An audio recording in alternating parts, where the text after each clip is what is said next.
All right, guys, Kevin the Toy Smuggler here, and today I'm talking about the Toy Fair and the new special, I think it's missions team here. I'm going to flip it over here. Yeah, it's the new line. It's the new 2-inch Star Wars Mission Fleet is what they're calling it. Flip that over real quick. And I talked a little about this a little over a year ago, talking about scaling and stuff. You know, I grew up with the original 5-point articulation and stuff. And these new ones, I think what Disney's not getting in all this stuff is, and they wonder why they're not making a lot of money, is I think they're spreading the product just a little too thin. I think what made the original vintage line work so well is George Lucas focused on one scale, and that's this 3 3/4 inch. And he built the whole entire universe around it. And the reason I want to touch base with it, I mean, the facts are the facts. I mean, they tried to go to the 12-inch scale. That didn't even barely lasted one run. I mean, we had the core 5 figures here I'm looking at. We had the Luke, R2, and the Chewbacca. We only had like 3 bad guys. The IG-88, no more than he was coming out. They cut his line before he even had a full line produced and stuff. So if you went big, it just didn't work for Star Wars. Then they came out right after that. They tried the micro machines, and guess what? That failed just as quick. So there's some good lessons to be learned here. Disney is really bad about not looking back at the history of Star Wars on how they made their films and how they made their toys and what made them successful. They thought that they can just take this popular brand, so to speak, and just do whatever they want with it. It's Star Wars. Everybody's going to make it, and they're going to make their money back. And I think it's obvious, looking at the lack of Star Wars on the shelves, is this. I went to my local. We got 2 Walmarts here in Dalton, Georgia. I went to both, and both Star Wars shelves look pathetic. I mean, it's sad. It's like, really, Disney. I mean, maybe the reason the people's not buying it because you're not putting good quality stuff. You got them stupid gold figures on there, and now we're seeing these little they're like a 5-inch figure, but they got this animated look, and I've been hearing that the reason they're doing that, and they had them over there. What was it, San Diego Con, talking about how the reason to do that and to make it appeal to young kids. Well, when I bought this, I was pretty damn young. I think I was like 6 years old. So didn't need to be patronized my intelligence, people. Bottom line, even at 6, almost 7 years old, I wanted to see what I was seeing on the film. So, and the only thing that I can say negative about the whole entire Star Wars line is I wish they had bendable knees. I think it would have been a little bit better playability in some of the spaceships and stuff. Like this figure right here, I can't read here what year he came out. X-Wing fighter guy. And like I said, even though he does have the swivel arms, I just don't even think that's even a big deal. But he has the regular hinged legs, but he has a bendable knee. Guess what? That's all he needs. And instead of doing the waist joints on this one, they went with the pivot chest, which, being a sculptor, I'm here to tell you, you go twisting side to side, you pivot here, not at your waist. Your waist stays, it only moves like 7% versus up here is where you're getting your 60% rotation. So this style figure right here, like I said, I'm not big on that arm pose. They can keep that or get rid of it. On this one, they've done a very good job sculpting it. So the biggest thing is having the bendable arm, and I don't even think you need all this swivel in the hands. I think, in some different styles, I get the Black Series. That is designed for us, the guys who's 40 years old and plus, who grew up on the original movies.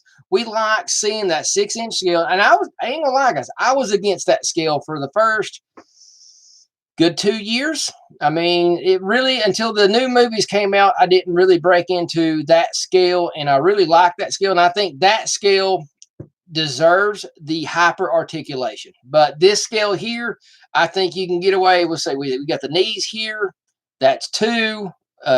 You got the hips, there's 4. A good chest, the torso, so it makes 5, 6, 7, 8, 9, and the head bobble, 10. 10 POA, and I think that right there for this scale is all any kid. You don't need to have the animated look, and I kind of get the Rebels cartoon and the Clone Wars cartoon. I kind of get they made those toys look like the cartoon, but there again, it was comparing it to an actual product that people were watching. That I have nothing against. And Lego.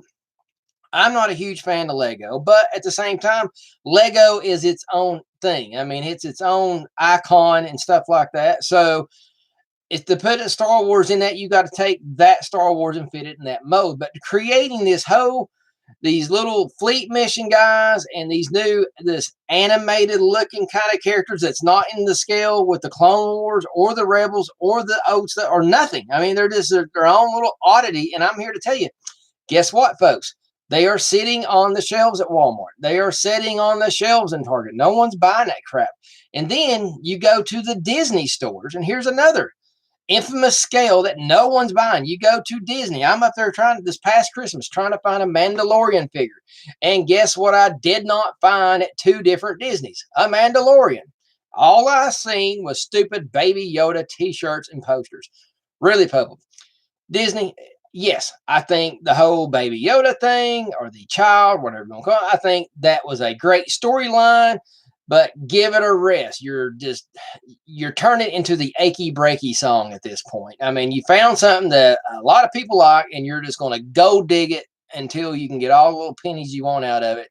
And I think that I hate it, Disney, but that just shows where you're more concerned with that part of it than the experience. And the reason why this changed how toys were made is because Lucas created an iconic piece.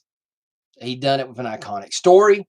He come from his heart, and then he got it to where he designed it in a way kids could sit down and play with it and relive that experience they had at the theater. And that's what it was all about. Learn from that. If you stick by that, this sells. And instead of doing all this other crap, if you say, well, we'll just slap Star Wars on everything that we got and anything that can be out there and try to make an extra buck and try to get out of this billion-some dollars worth of debt.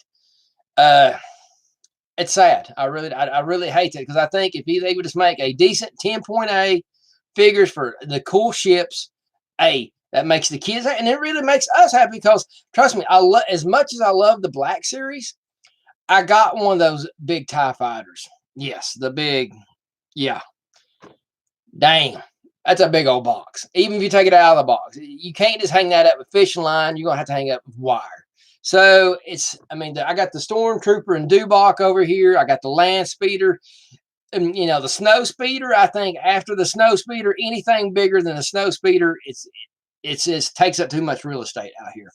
So, and guys, that's my opinion on it. I just think, the reason why the toy shelves are doing with crap, there's just crappy decisions in the boardrooms. And I think it just boils down to is you got people in the boardrooms making decisions who's never sit down and play with it. I used to play with these hardcore as a kid.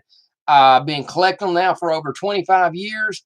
And I've been introducing my young daughter to these. And I'm here to tell you, she's got all these new cool gadgets and stuff.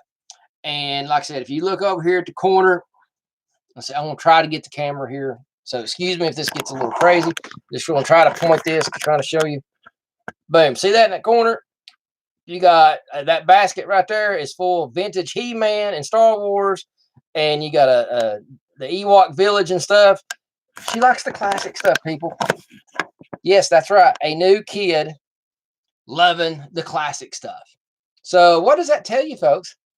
What does that tell you, Disney? Hasbro? That you don't need, sorry guys, camera. There we go. You don't need all this craziness to sell this product. Good quality 3 3/4 inch figures that can bend and work with the ships. Nice Black Series for us older guys who like to try to relive and capture it because you can get the extra best detail out of that. You can, if guys wants to pose them and stuff, and they come in the boxes. And I love the boxes versus the old cards. That way you can take them out or leave them in the box. You got a choice, or do both every 3 months. So, and guys, that's my opinion. I mean, if you don't agree with it, that's fine. If you do, please leave a comment on how you feel. I think if they just got rid of all this extra little junk and stayed with a quality 3 3/4 and a quality 6-inch scale, I think we'd see a lot more toys on the shelves, and I also think we'd see a lot more kids buying toys. I think they just get out there on a toy shelf and they just got all these. You see Star Wars, and it's just scattered about, and it's just confusing. Because I'm here to tell you, I was, like I said, 6 years old when I started buying this style right here, and I was perfectly happy. And my little girl, who's 3, we sat down with the old play sets, playing with the old figures. She's perfectly happy. So, just my opinion, guys. I'm the Toy Smuggler. Hope to catch you later.